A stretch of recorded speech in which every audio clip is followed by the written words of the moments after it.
అసలు జగన్ గారు ఎందుకండి అసెంబ్లీకి ఇవాళ వెళ్ళారు? ఖచ్చితంగా ఆ! ఈ ప్రజల పక్షాన హ్మ్. ఏదైతే బాధ్యతాయుతంగా ఏదైతే ఇప్పటికి కూడా ఇప్పుడు మొన్నటి వరకు హ్మ్. వెళ్తేనేమో 60 రోజులు దాటుతున్నారు. అసలు ఎక్కడ జరిగిందండి 60 రోజులు అసెంబ్లీ?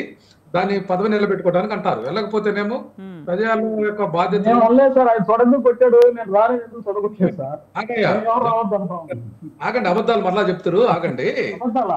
జగన్మోహన్ ఎందుకంటున్నానంటే రెడ్డి గారు నేను రానని చెప్పడం అబద్ధాలే ఉంది సార్. ఈరోజు పూర్తిగా అబద్ధాలు చెప్పించారండి అసెంబ్లీలో. నేనేమంటానంటే 24/6/2024 హ్మ్. జగన్మోహన్ రెడ్డి గారు అసెంబ్లీ స్పీకర్ కి ఒక లేఖ రాశారండి. రామారావు గారు ఒక్క నిమిషం ఇక్కడికే వస్తున్నాను.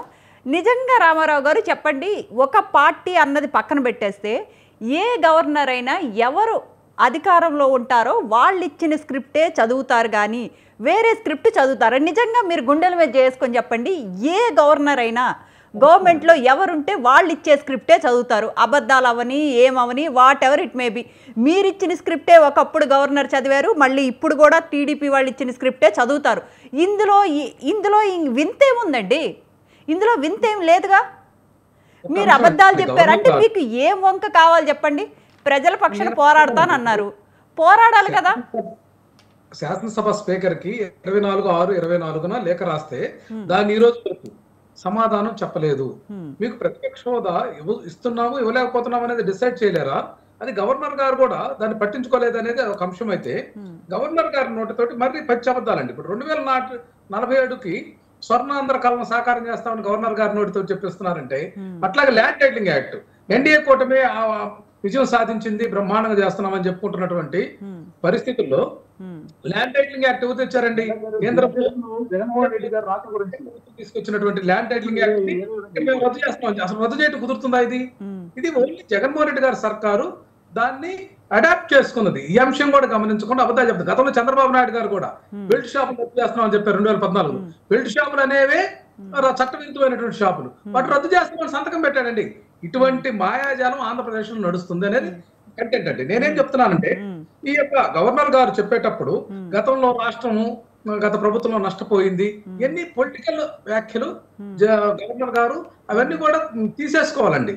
నీకు ప్రభుత్వం రాసిచ్చినటువంటి స్క్రిప్ట్ లో అనవసరంగా ప్రతిపక్షంలో ఉన్నటువంటి పార్టీ ఏదైతే గత ప్రభుత్వాన్ని ఏదైతే రన్ చేసినటువంటి పార్టీ నాయకుల మీద, పార్టీ మీద, లేకపోతే ఆ ప్రభుత్వం మీద విమర్శలు చేయడం అది మంచి పద్ధత ప్రజాస్వామ్యంలో?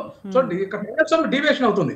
మీరు ఒక అంశం అండి, గతంలో 2014 నుంచి 19 వరకు చూస్తుంటే 23 మంది ఎమ్మెల్యేలు వైసీపీ వాళ్ళని ఏదైతే పార్టీ ఫిరాయింపుదారుల చట్టాన్ని కూడా అతిక్రమించి ఆనాటి గవర్నర్ నరసింహన్ గారు చాలా వాల్యుబుల్ పర్సన్, అతని చేత కూడా నలుగురు మంత్రులను వైసీపీ పార్టీ సింబల్ తోటి గెలిస్తే వాళ్ళని మంత్రులుగా వాళ్ళు ప్రమాణ స్వీకారం చేశారు. ఇటువంటి పరిస్థితులు ఆంధ్రప్రదేశ్ తప్ప మరి ఎక్కడా లేవు. ఇంకొక ఉదాహరణ చెప్తామండి.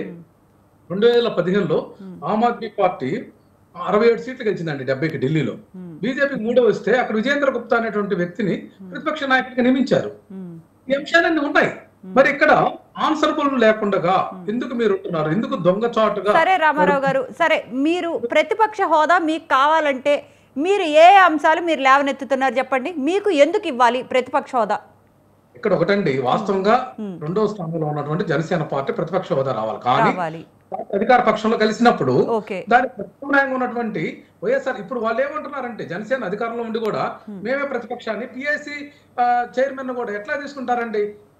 సాంప్రదాయబద్ధంగా ప్రతిపక్షానికి వచ్చేటటువంటి పిఎస్సి చైర్మన్ ని వాళ్ళు కొట్టేశారు జనసేన వాళ్ళు. ఇది అంతా కూడా ఇక్కడ రాజ్యాంగబద్ధంగా కానీ, వ్యవహారబద్ధంగా కానీ, లేకపోతే ఏదైతే అనాదిగా వస్తున్నటువంటి సాంప్రదాయబద్ధంగా కానీ, ఈ యొక్క రాజకీయ ఏదైతే స్పష్టతగా కానీ ఎక్కడా కూడా ఈ యొక్క కూటమి ప్రభుత్వం ఆంధ్రప్రదేశ్ వ్యవహరించట్లేదండి.